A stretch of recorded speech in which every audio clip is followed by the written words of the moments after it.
Markets are at all-time highs, but under the surface, there's a growing inflation risk investors can't ignore. I'm Eric Pettway, Chief Investment Officer at Journey Advisor Group. Welcome to CIO Corner. Last week, markets were mixed, but continued moving higher.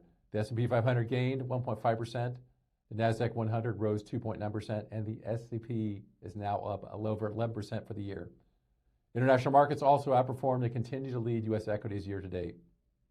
One key development we're watching closely is the Strait of Hormuz, which remains closed amid ongoing geopolitical tensions. This is a critical global oil choke point. While oil and gas prices have pulled back from recent highs, markets are reacting to early signs that a potential U.S.-Iran agreement may be taking shape. At the same time, corporate earnings remain very strong. S&P 500 earnings are up nearly 29% year over year, marking the fastest growth since late 2021, according to FactSet. Now let's get our chart of the week. Inflation is back in focus, with the latest CPI report showing prices rising 3.8% year over year, the highest level since mid-2023. But the key point here is that this isn't broad-based inflation. It's highly concentrated. Energy is driving most of the increase. Gasoline prices are up over 28% year over year. Energy overall is up nearly 18%, and fuel oil has surged more than 50%.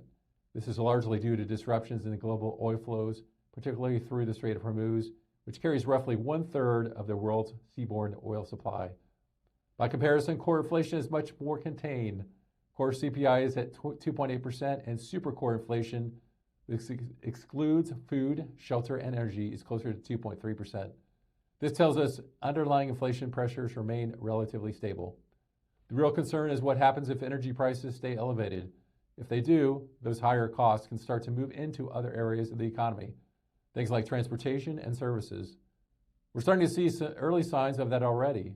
Oil prices have been volatile, moving from around $90 to over $150 in a short period. And where they go from here will depend largely on geopolitical developments, which remain uncertain. The Federal Reserve is now in a challenging position.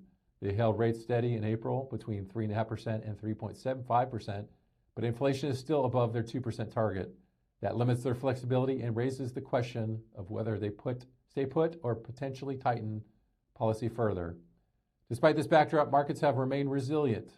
The energy sector is up over 25% this year, and commodities have gained roughly 30%. It's a good reminder that different parts of the market perform at different times and why diversification matters. Historically, energy-driven inflation spikes have often been temporary. As supply stabilizes, prices tend to follow and markets adjust. That's why maintaining a long-term perspective and staying disciplined remains so important during periods of uncertainty. If you find these updates helpful, follow Journey Advisor Group for more insights. And if you have questions about your portfolio or would like to review your strategy, connect with your JAG team. Remember, stay calm, stay focused, and stay the course.